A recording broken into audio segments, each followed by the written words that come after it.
नैबे picnic spot नायनो हायो नै नै बथल गोबायखौ नायदो ओरैबायदि डेन्जार जानानै दङ नै बेनो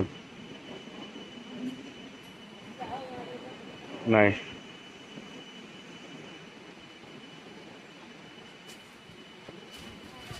जेरैथिं नोजोर होयो ओरैथिं दाखोरल' नुगोन आरो ना नैबेबायदि नाय बेफोरनि गासैबो जाहोनखौ आं नोंथांमोननो फोरमायनो थांगासिनो दङ माबायदि सोलिगासिनो दङ बर्थमान नैबेफोरखौ नायनो हायो वेटिं सिटबो दंबावो बाव नैबे सिंथिं नाहरबा बे पाब्लिक टयलेटबो बे बानायना होलांनाय सोर बानायनाय सोर बानायाखै सोरनि समाव जानाय बेफोर गासिखौबो खोन्थालांगोन आं नोंथांमोननो नैबे दाखोर दालाफोरखौ नायग्रोदो नोंथांमोना सिगाङावनो दा समायनाखा नायनोथ' खिन्थु नैबेफोरखौ नुयोबा मा बुंगोन नोंथांमोना नै बिदि जेरैथिंबो नोजोर होआ आरोना बिदि गोजान नुगोन नै बेफोरखौ नायदो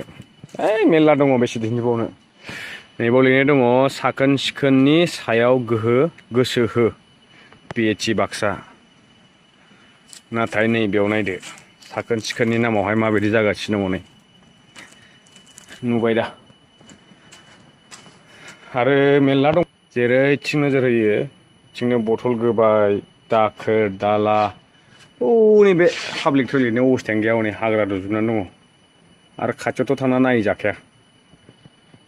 सोरबाफोर ओंखाम जानानै नायदोंबा भिडिअखौ नायनो हानाय नङा ओंखायनो आं दिन्थिला थिं नाय डिसपजेल ग्लासफोरखौ नाय आदसा बेफोर स' नै बेफोरबायदि दाखोर दालाया मानो जाहोनाव जादों होनना बुङोबा बेयावहाय नोंना गार्बेजखौहाय गारनायनि मेनटेनेन्स खालामनायनि खुनु बेबस्था गैया नैबेनि जाहोनाव माने जायफोरा लावखार ओंखाम जानो फैनाय बा बेरायग्लांनो फैनायहाय नै बिथांमोना बेबायदि माने जेराव जाबाय बेयावनोहाय दाखोर दालाखौ गारनानै ज्राब गालांबाय आरोना दिसपज खालामनायनि खुनु बेबस्था गैया नैबेनि जाहोनाव जेराव जादों बेयावनो जेरै मेरै गारना गालांदों बेनि जाहोनावनो दिनै बिदि जानानै दङ आरो गोबां दंबावो आं नोंथांमोननो दिन्थिनो नाजागोन दिनैनि भिडिअ'आहाय क्लिनलिनेसनि सायाव डिसिप्लिननि सायाव आरो जोंनि फरेस्ट बिभागा बबे बिथिङाव माबायदि नोजोर होदों नैबेफोरखौ फंनैसो सावरायलांगोन बारा गोलाव खालामा आं भिडिअखौ स' नोंथांमोना आसा खालामदों आंहा भिडिअसिम जोबजों थागोन होननानै स' बिदिब्ला नायलांबाय थादो भिडिअखौ आं दिन्थिलांबाय थानोसै नोंथांमोनखौ हासुदाखौ दिन्थिया सानदोंमोन अब्लाबो नोंथांमोना खायसे सोंनो हानाय मानो दिन्थियासै होननानै ओंखायनो आं दिन्थिथारनोसै बोरैहाय दङ अबस्थाफ्रा नायलांदो मोनफैबाय नै पायखाना करिले 20 टका लिरनाय दङ ओमफ्राय सिङाव नायदो वेस्टार्न टयलेट बावसो बिराद लेथ्रा बारा खारदोंलै खाथियाव थानो हायाखै ओरै नाय नै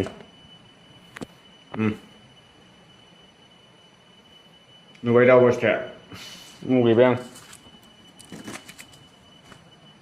नै जेरैबायदिखा अबस्था ओरै मोनसे दङ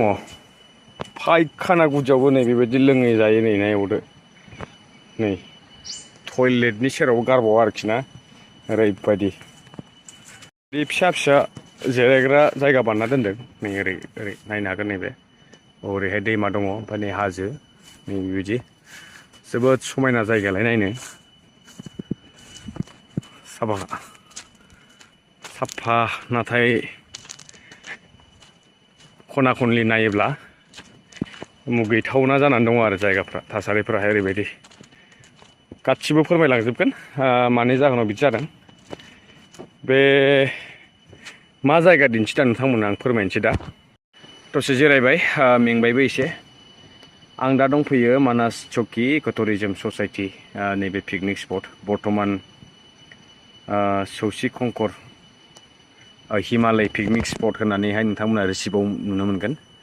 स' नैबेखौ दा बिथांमोना सालायगासिनो दङ बेनो सिगां मानास चौकी इक' टुरिजम ससाइटि सालायदोंमोन बिथांमोना दा बर्थमान गैला बेनिफ्राय दा नैबे गोदान सालायदों थिगानो दङ बोरै सालायदों बिथांमोनखौ आङो बुंनो थाङाखै नाथाय डिसिप्लिननि खेथ्रआव नैबेफोरखौहाय मेनटेनेन्स खालामनायनि खेथ्रआव बुंनांगोन जोङो बयबो जोंबो लकेलनि नालाय जोंबो फैयो स' फैब्लाबो नैबेबायदि थासारिफोरखौ जा दिन्थिलांबाय नोंथांमोननो बेफोरखौ नुयोब्ला जायबाबो बुंनो गोनां बायद' जागोन आरो बेनि थाखायनो जों दिनै बुंनांदों आरो नैबे भिडिअखौ लाबोनो गोनां जादों। गोबाङानो खावलायदोंमोन मानो बेफोरखौ दिन्थियाखै माबायदि अबस्थायाव दङ बर्थमान। बे नायल' जाल' मोनसेल' सकि आरो गोबां नैबेनि दैजोंनो जोङो सोनारनानै थायो। बेखौनो जोङो गासिबो लोंनायनिफ्राय लानानै खेथि फोथारफोरावहाय लांनाय माइ गायनाय बायदिसिना खेथि बाथि गासिबो नैबे दैमा नैबे सकिनि सायाव सोनारनानै दङ। स' नैबेनि परिबेसा दिनैनि समाव माबायदि आं बेखौहाय एसे सोराङाव लाबोनो होननानै नोंथांमोननो नैबे भिडिअखौ लानानै फैबाय। नोंथांमोना कमेन्ट्स खालामनो हागोन मा सानो नैबेफोर थासारिखौ नुनानैहाय सोरनि फेइलार आरो सोरनि जाहोनाव जादों बेखौ नोंथांमोना बिजिरदो। आं जायखिजाया दिन्थिलांबाय थानोसै। स' नै आंनि गाहायाव नैबावबो सखा दङ। नैबे जिरायग्रा जायगा नैबेबायदि सखा दं। जेरावबो बथल गोबायखौ नुगोन आरो आं जेसेबां गोथौआलागै दावबायलांगोन एसेबांनो नोंथांमोना नैबायदि दाखोर दाला नुगोन बथल गोबाय नै जेरावबो नाय वान टाइम डिसप'जेल माने डास्टबिन गैया। आरो नै मोनसे नुथायखौ नोंथांमोननो दिन्थिनि बे जोबोर इम्परटेन्ट। नैबेनि सेरावनो नांनानै दङ मोनसे बाथौ। स' बाथौनि सेराव नैबेबायदि दाखोर दालाखौ नोंथांमोना नुनानै गोसोआव एसेबाबो दुखु मोनगोन आरो नैबेनि फारसे रागा जोंखांगोन बा फंनैसोबाबो बुंनो होननानै सानगोन। स' बिनि थाखाय आं नैबे भिडिअखौ लाबोदों। नोंथांमोन दिन्थिनो आङो नैबे दाखोर दालाखौ बाथौआ नै खाथियावनो दङ नाथाय बाथौनि अबस्थाया माबायदि जानानै दं बेखौ दिन्थिगोन आं। नायदो ओरैबायदि बे डिसप'जेल सोर मा जालांखो बोरैहाय जालांखो नायदो ओरै बेफोरखौ नुनानैहाय सानगोन आरोना जे बेवहाय एक्सुवेलि मा फ्रि अफ कस्ट नङा बियो बयबो पेड सोरबा थाइसे थाइनै जि जेरैबां चार्ज खालामदों नै बेबायदि होनानै बयबो बेयाव फैयो। स' बेखौहाय आं एक्सुवेलि बुंनो सानो जायफोरा सालायदों बिथांमोना एसे नोजोर होनांगौमोन आरो बेफोरखौ नै डिसिप्लिननि नामावहाय ओरैनो एन्ट्रि होलाबायनानैल'थ' जायाना साफ सिखोनै। आरो नैबे बाथौ नायदो जोंनि बर'नि मोनसे नेरसोन धोरोम जों सिबिग्रा सिजौ बिफां ओमफ्राय नैबे बाथौनि बेराखौ नायदो सोरगिदिं नायनो थाङोब्ला नै बिदि हाग्रा दुजोबनानै दङ। थिग बेनि सेरावनो नै बेबायदि दाखोर दाला नै जायै लोङै नै बेबायदि डास्टबिन। स' बेफोरो मा फोरमान होदों दिनैनि समावहाय नुबायना दुखु नाङो आरो जोबोद सोंखारिनो गोनां जायो बायध' जायो समावहाय। दा आं बाराद्राय बुंबा खायसे गाज्रि मोनगोन नाथाय गाज्रि मोननायजों मा जानो आं सैथोखौ दिन्थिदों नोंगौखौ दिन्थिदों आरो जायबाबो नैबेबायदि थासारिफोरखौ नुयोब्ला रागा जोंखांगोन आरो थिग बेबायदिनो बुंनो लुगैखायो। बाथौ जोंनि धोरोमनि थानसालि नङा होमबा गोथार मोनसे थानसालि नै बेफोरखौहाय बेबायदि हाग्राजों सुजुब जानानै नैबेबायदि अबस्था जायोब्ला जों बुंनो गोनां बायध'। आरो जिहेथु बेयावहाय गोबां रेभिनिउ जेनेरेट जायो कालेकसन खालामो आरो खोनानाय मथेब्ला फरेस्ट डिपार्टमेन्टआबो नैबेयावहाय माखासे रेभिनिउफोरखौ बिथांमोना लायो। अब्ला नोंथांमोना जुदि रेभिनिउखौ लादोंब्ला नैबेनि फोसाबनाय खामानिफोरखौहाय सोर मावगोन? बेवहाय जे आपग्रेड खालामनो गोनां दङ जिहेथु बे लावखार ओंखाम जाग्रा जायगा पिकनिक स्पट जिथु बानायदों। स' बेवहायथ' गोबां दा बर्थमान भलिउन्टारिलि फैनाय ससाइटि हिसाबै मायानो होनो बिथांमोना सालायगासिनो दङ। स' अनलि पाब्लिकनिफ्रायहाय रेभिनिउ कालेकसन खालामनानै मा खालामखो जों नुबाय मा दिनै बेवहाय थांनाय बोसोरथामनिफ्रायहाय खुनु गोदान प्रजेक्टथ' गैखाया। साफ सिखोननि खामानिबो जायाखै आरो नै बेबायदि दाखोर दाला नायो जों फैयो सानफ्रामबो फैयो जों फ्राय सप्तायाव खनसे नङा खनसे जों फैखाथारो फैनानै नायो नैबेफोरखौ नुनानैहाय रागा जोङो आरो जों गोबांखौनो बुङो हाजासे जोङो मानसिफोरखौ लोगो मोनबानो बुङो फोसाबना थांनांगौ सानसेनि थाखायल' नङा। नोंथाङा साफा दिनै लेथ्रा खालामनानै थांदों गाबोन नों फिन बे खनसे बे जायगायावनो फैनानै जाफैफिननांगोन। आरो बेबायदि बेलायाव बेबायदि थासारिया नै मोनसेबो जायगा गैया माने नोङो जेराव आगान होगोन बेयावनो माने दाखोर दाला नुगोन। खुनु माने इयाव नोङो मोनसे क्लिन एनभायरनमेन्टनि परिबेसानो गैया आरो बर्थमान ओरैबायदि गाज्रि। मोनसे समाव ओरैबायदि साफा समायना रमायना गोजोन बारहावा दंमोन बेवहाय दिनैनि समाव जों बेखौ नुनो मोनला। आथिङावहाय सेन्देल गानांगौ माने नोंथांमोना नैबेयावहाय थाबायनो दाफैखा दैमायावथ' आगानसेबो दाहो जेराव आगान होगोन बावनो बौजागोन बथल गोबाय बायदिसिना दङ। बे जादों आं बुंनो थांब्ला लेक अफ भलिउन्टार्स नायगिदिंग्रा मानसि गैया बाव माने दङ गेटआव थायो गेटआवल' थानानै मा जानो नङा होमबा नायगिदिंग्रा जुदि मानसि सासेबो जुदि गैयाब्ला सोर मा खालामदों सोर मा खालामाखै सोर बबेहाय जादों बोरै जायाखै मा मावदों मा मावाखै नै बेफोरखौ खौरां लाग्रा सासेबो सुबुं नुनो मोना माने लेक अफ भलिउन्टियार्स बा बिथांमोना सा साज्रां गेटआवल' भेहिकल्सनिफ्रायहाय चार्जेसफोरखौल' लानायखौ नुनो मोनदों बेनिफ्राय बाखि खामानिखौ मावाखै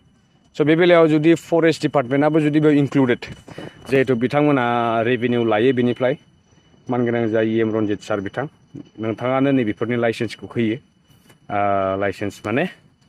पारमिसनखौ होयो नोंथांनि थ्रुयैनो फरवार्ड जानानै फरेस्ट डिपार्टमेन्टआहाय नैबेबायदि पिकनिक स्पट्सफोरखौ सालायनो थाखाय खाबु होदों नङा होमबा स' बे बेलायाव नोंथांनिबो दायथ' दङ नैबेफोरखौ नायगिदिंनो आरो बेवहाय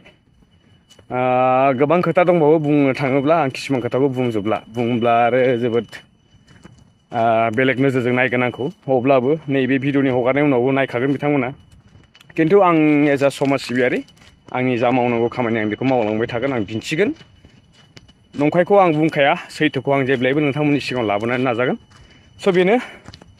दसे फैदोंमोन आं नायगिदिंनो थाखाय ओमफ्राय आरो गोथौसिमहालागै थांथ'ला आङो माने सान्दुं गोसा आरो हारसिंबो नालाय बेनिखायनो थांथ'ला दैमायाव ओंखारनानै नायोब्ला गोबां बिदिनो दाखोर दाला नुयो स' बेखौ दोनथ'बाय नाथाय बाथौनि थासारिया जि दङ बेखौ बर'नि मोनसे नेरसोन जिहेतु थाबैनो फोसाबनांगौ बे जोबोद गाज्रि जादों बाथौ गौथुमनि आफादफोरखौबो बुंबाय खावलायबाय नैबेबायदि बाथौखौ जुदि सोरबा नुफैयोब्ला मा एग्जाम्पोल मोनलांगोन आरो जों बेखौहाय माबायदि दिन्थिनो नाजादों जोंनि हारिनि कास्टम कालचार ट्रेडिसनफोरखौहाय बेबायदि बाथौआ जुदि हाग्राजों नैबायदि बुग्रेजोबनानै थायोब्ला बेखौ फोसाबग्रा रावबो गैयाब्ला बे जोबोद माने हारिनि मोनसे लाजिथावना बाथ्रा जागोन ओंखायनो बाथौ गौथुम जिमान दङ आफादफोरखौहाय खावलायदों लोगोसे नोंथांमोना बोरै हायो बोरै हाया सोरखौ प्रेसार होदो आरो थाबैनो बेफोरखौ फोसाबनांगौ जाहाथे बे मोनसे गोथार थानसालि जिहेतु गोथार जानानै थायो नैबेखौनो खावलायगोन आरो लोगोसेनो दावबायारि बिथांमोन जायफोर लावखार ओंखाम जानो फैयो बेरायग्लांनो फैयो जानानै थां खिन्थु जायगाखौ फोसाबनानै थां गाज्रि दा खालाम दिसपस खालामग्रा जायगा गैया नोंगौ डास्टबिन गैया अब्लाबो नोंथांमोना बुजिलायनानै अबेबा मोनसे खनायाव मोजाङै दोनलांनानै सावलां बा फबलां बेबायदि खालाम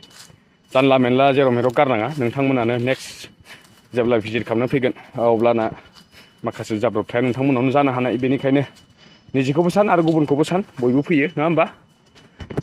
स' बेसेनोसै बेनिफ्राय लोगोसेनो जोंहा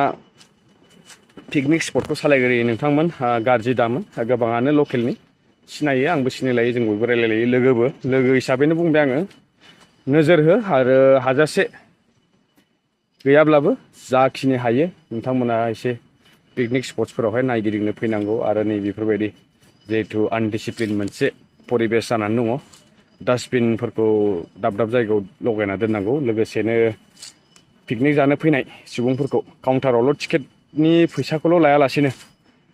एसे नायगिदिं फैनानै बथल सिफायनाय आरिनायफोरखौहाय बादा होफैनांगौ जेराव मेराव डिसपस खालामनो होनाङा गार्बेजफोरखौहाय मोनसे जायगायाव डिसपस खालामनानै बेखौहाय मोजाङै सावनानै बा फबनानै दोननाय बेबायदि बेब'स्थाखौ मोनसे खालामना होनांगौ आरो लेट्रिन टयलेट बाथरुमनि थासारियाथ' जोबोद गाज्रि सोरबा गोजाननिफ्राय दावबायारिफोर फैबा खिनो आरिनो जायगा मोननाय नङा टयलेट बाथरुमा जुदि बेबायदि अबस्था थायोब्ला बिथांमोना दैमा सेराव खिलाबायगोन आरो नोंथां बयबो मिथिगौ दैया जोंनि बर्थमान नैबे लोंनायावबो बाहायो पिएचसिआव बेखौनो फिल्टार खालामनानै न' बर्थमान दा साप्लाय हरनाय जादों नङा होमबा स' बिदि बेलायाव जुदि पिकनिक जानो फैनाय सुबुंफोरा जेरै मेराव खिनानै दैफोरावहाय खिलाबायनानै बेबायदि जुदि एज आ टयलेट बाहायोब्ला खिन्थु बेफोरो बेमार बायदिसिनाफ्रा जोंनावसो गोग्लैगोन ओंखायनो जोङो लकेलनि हिसाबै थागिबि हिसाबै नैबे ओनसोलनि खावलायो जे टयलेट बाथरुमफोरखौ मोजाङै नोंथांमोना डिसिप्लिनै लाखिनांगौ आरो फोसाबनानै दोननांगौ आरो फरेस्टनि फारसेबो खावलायनाय नोंथांमोनाबो बेफोरखौ एसे डिपार्टमेन्ट जिहेतु पारमिसनखौ होदों नोंथांमोना बेफोरखौ एसे खौरां लानांगौ आरो अनलि पिकनिक स्पट्सखौ खुलिहोनानै रेभिनिउखौल' कालेक्ट खालामबा जानाय नङा मोजाङैनो नायगिदिंनांगोन थारैनो मावथारदोंब्ला मावनानै दिन्थिनांगोन मोजाङैनो स' बेसेनोसै बेखिनिखौ बुंनानै आं दिनैनि ब्लगखौ बेयावनो दोनथ'नाय जाबाय बाय बाय लोगो मोनसिगोन नेक्स्ट टाइम टिल देन बाय बाय